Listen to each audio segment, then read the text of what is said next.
طبعا هذه المداخلة مقتبسة من دراسة أوسع، وسأكتفي بتقديم بعض الشرائح الباوربوينت فقط من ضمن الوقت المسموح. So I'm not going to give any paper presentation at all, no lecture, nothing whatsoever. I'm just to share with you some slides. And I think, yes, well, what I've titled this presentation is A Dark Continent with a Luminous Narrative, an epistemological valuation of manuscript in Sudanic Africa. Well, you have the Arabic translation in the book we have with you. And I want to clear some misgivings first. Many of the Western writers and those who believe in them or follow them have often tried to call Africa south of Sahara as sub-Saharan Africa. And that is a very bad term. So they have tried in many instances to give us bad names. There's nothing like sub-Saharan Africa. What we have is Sudanic Africa. And we have accepted that all along. So that is one thing we should try to cultivate from now on. We as researchers or students on Ifriqiya, Janob, Sahara. No sub-Saharan Africa, please. Number two, until very recently, North Africa used to be classified as part of Middle East. And that is what you have in most European and American universities. MENA, what you call MENA, Middle East and North Africa. So they have tried to take away North Africa from Africa, and that is very, very wrong. And at the point in time, even many of our colleagues from North Africa didn't even regard themselves as part of Africa. So we should start to correct that. Number three, there has been a deliberate misleading of the world. There is a book called The Sokoto Caliphate, written by Murray Last. There was never a Sokoto Caliphate anywhere. And I've tried to argue this at some other level. So that is one thing.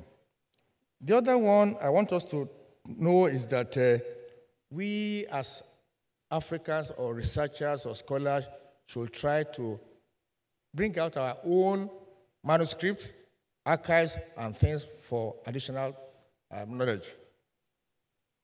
Well, this is Africa, as you know. I don't want to waste your time. We know this is the geographical, demographical map of Africa. Now, if you can see what we have here, the Sahara Desert, they used to believe that that Sahara Desert is nothing. We are right, it's not true. A lot of things were going on there. And you could see that at a point they used to call Ifriqiya, no? When you talk of Ifriqiya alone, you talk of Maghreb, Jazair, and all those stuff. And the Sahara is seen as a dividing line, an empty place. But Bilal Takrur, as said by my sister Hakima the last time, actually the word Bilal Takrur was even mentioned by Imam Shafi'i in one of his qasida. So it's been known for a long time. And so that is what we should take away.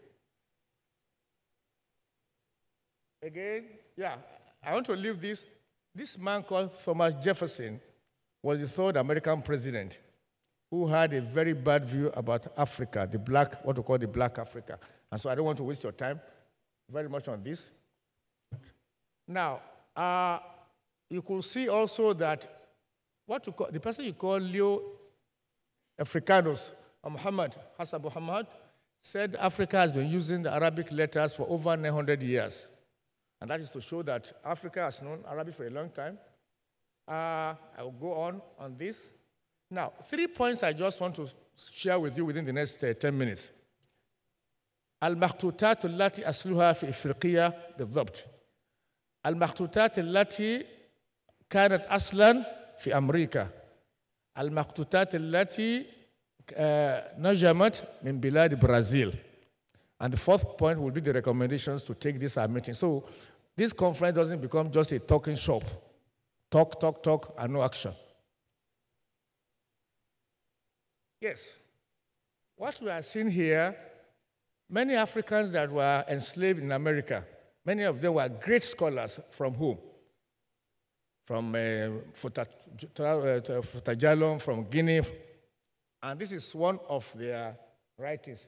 اسمه عبد الرحمن في بلد فونتاتولو أمه إبراهيم أبو إبراهيم بلد كذا وكذا. So this one you see here was written by an African in America in the 18th century. What have we done with writings by Africans outside Africa? And this is one of them. And it's been published for the first time in a recent book by Jefferson Einboding, which I've tried to bring for us here. Now, in 1775, America had a treaty with Tripoli. And we have not been focusing about the diplomatic exchange between Africa and America. And this one you are seeing now was actually in 1775. That means Arabic has been there in America for almost 4 centuries. And this was the agreement, اتفاقية بين أمريكا وسلطة طرابلس. And it's been known as the longest political agreement in the world today. So we need to study this kind of thing. We researchers and students of history, we know the content, we know the kind of diplomatic relationship between Africa and America for almost 400 years, even before America itself became a country. Now, this one is also by some of the Africans that were enslaved in America, written by them. And you can see that one thing you need to note is that many of them were writing their works offhand. What you hear is Nasru min Allahi, Fatihun Qarib. See the way you have written the Nasru, it's like Nashra min Allahi. You can see. So just to tell you that they were writing from memory. And there are several things like this that have been abandoned. Nobody had ever bothered to know them. We should find them and study them and see their content and also establish the level of scholarship of our brothers who had been sold into slavery. You can see this is 1802. This is يصل مكتوبنا إلى أحبابنا حكام المركان. And you can see this is a letter written by Sultan of Islamic entity in North Africa to America in 1802, more than 200 years ago. So these materials are there and waiting to be studied, and nobody is bothering to learn about them.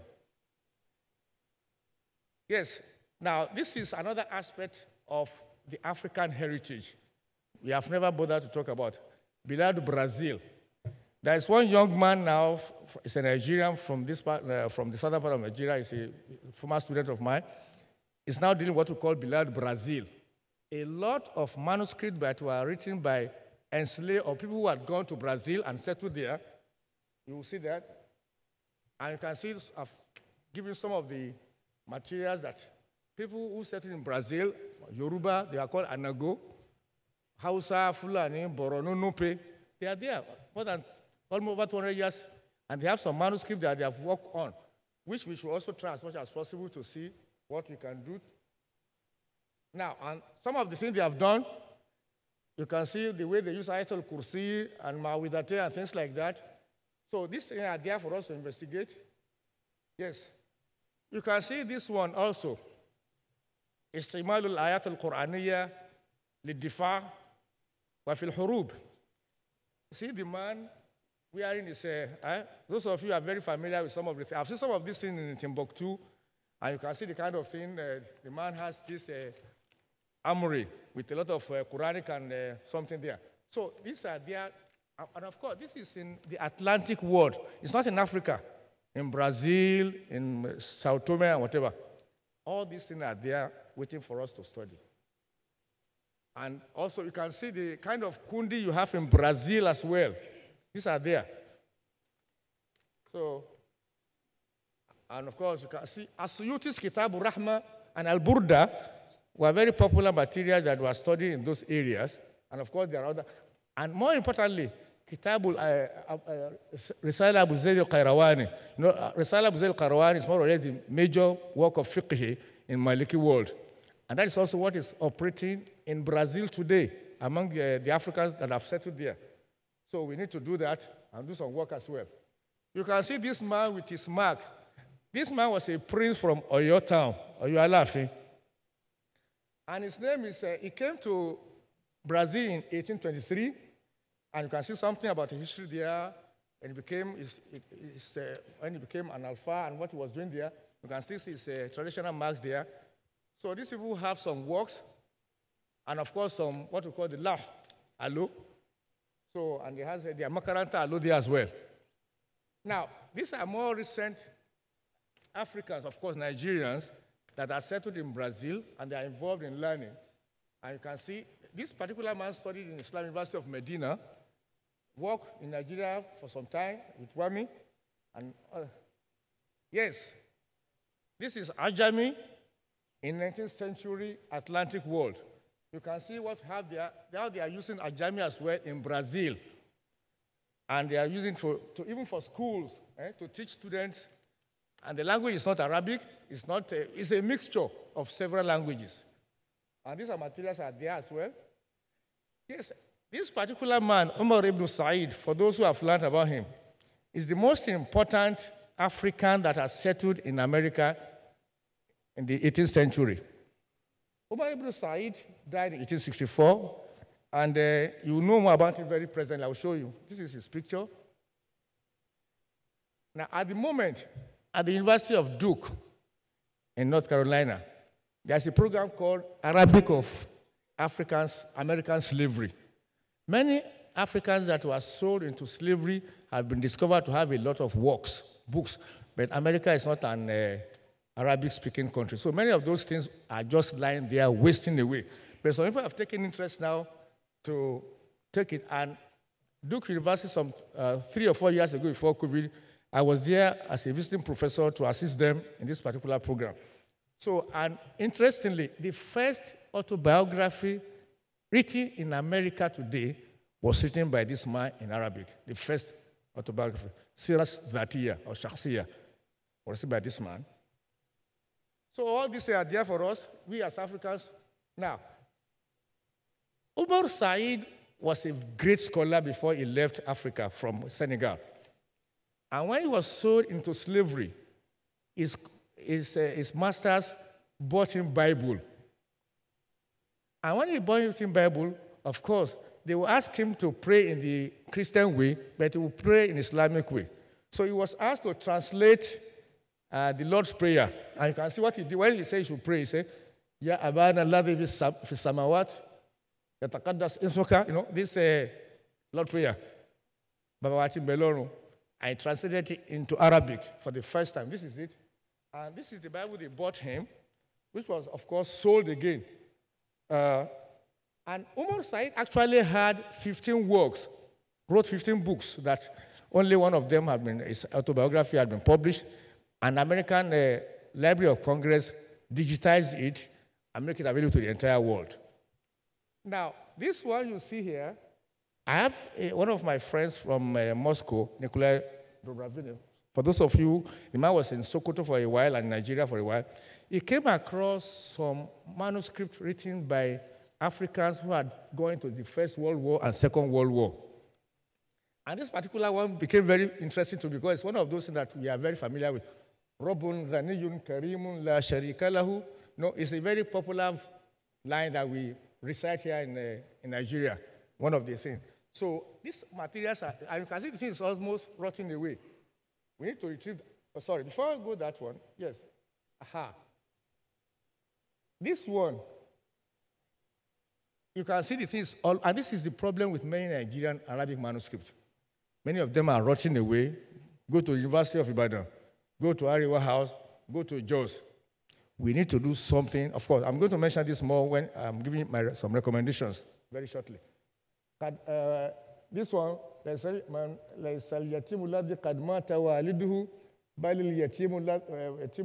so these are kind of things that were being read in the Atlantic world, in Sao Tome and Principe and things like that. So, and you can see the thing rotting away. Yes, now the Ajami, that is the Arabic letters that were used for local languages.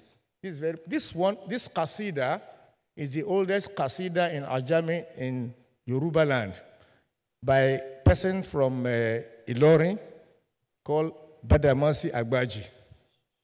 This one, I thank Professor Jimba.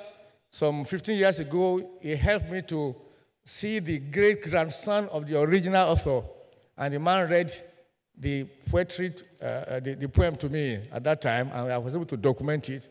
So, and again, you can also see the way the qasida, Yoruba qasida, had become like Arabic qasida with the kafia. You can see ra, ra, ra, ra, ra.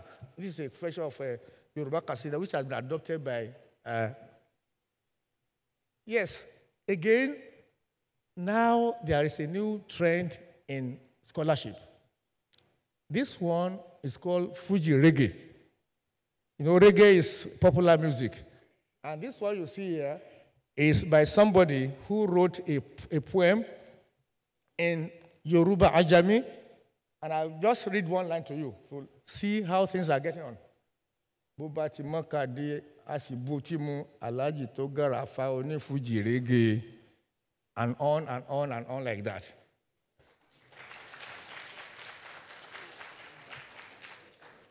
So these are the kind of things, these materials are there and they must be utilized as new materials for study.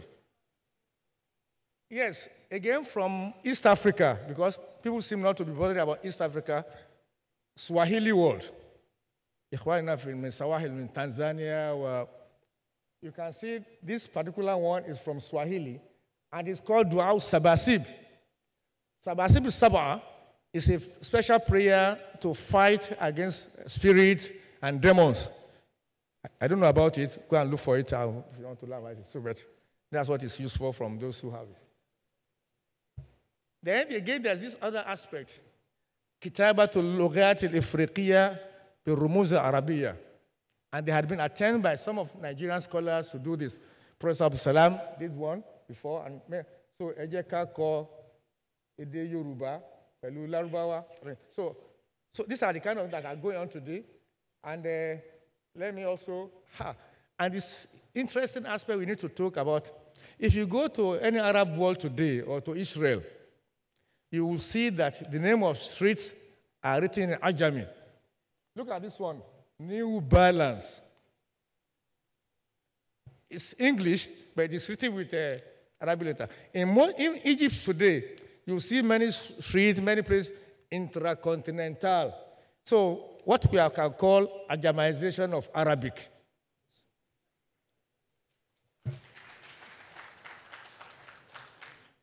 Again, you can see now in Nigeria, especially among the Ahbab al-Turq Sufiya, they are now trying to write works and books using the Ajami.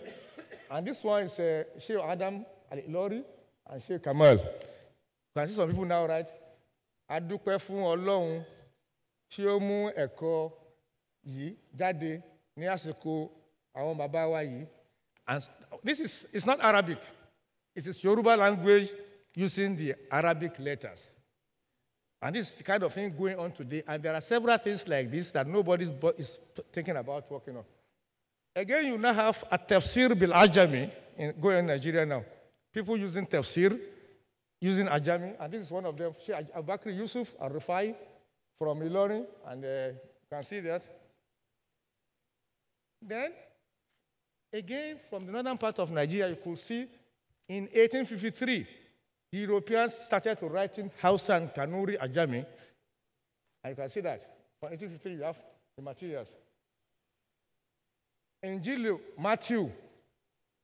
Again, Bible in Hausa Ajami as well, a lot of things. And you can see the... Yes, well, I don't want to waste much of your time. Of course, Fountain University, we are trying something novel now by creating a research platform.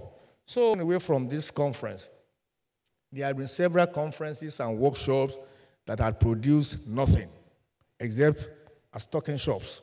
You talk, papers, no action. I think we should move away from that kind of attitude. University of Ibadan, some years ago, in 2012, had what we call the Jubilee anniversary. Many of the manuscripts that had been there for years have been destroyed. This workshop should go away from this platform by having a program of retrieving, conserving, and repairing those things for knowledge. Very, very important. And these are the people who took part then in 2012. Many of them some of them are still around today. Dr. Juma is there, is in charge of several others. People from Niger Republic, Mumuni, So we should try as much as possible to do something. And again, you see now, this one is also coming on again the next few days. Another talking shop. Nothing will happen. It's talk, warasha. So, and then we should go away from that. So finally, these materials you have are the microfilms of some of the very old manuscripts in Nigeria, which had been destroyed almost completely at the University of Ibadan Center for African Studies. And I think I want to appeal to our brothers from Morocco and even elsewhere to assist to retrieve all these material, very rare materials. It's very, very important. So we don't lose that.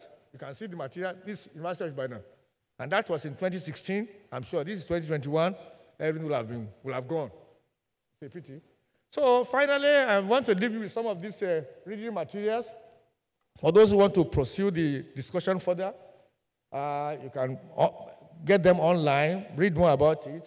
And as I told you, it's just part of an ongoing project I've been working on for the past 20 years or thereabout. The manuscript in Nigeria, manuscript in America and the Soviet Union, and of course, manuscript in Brazil. So I leave you with all the select reading list that you can try as much as possible to go through it. And السلام عليكم. Merci beaucoup. تابعونا على موقع مؤسسة محمد السادس للعلماء الأفارقة وعلى شبكاتها الاجتماعية.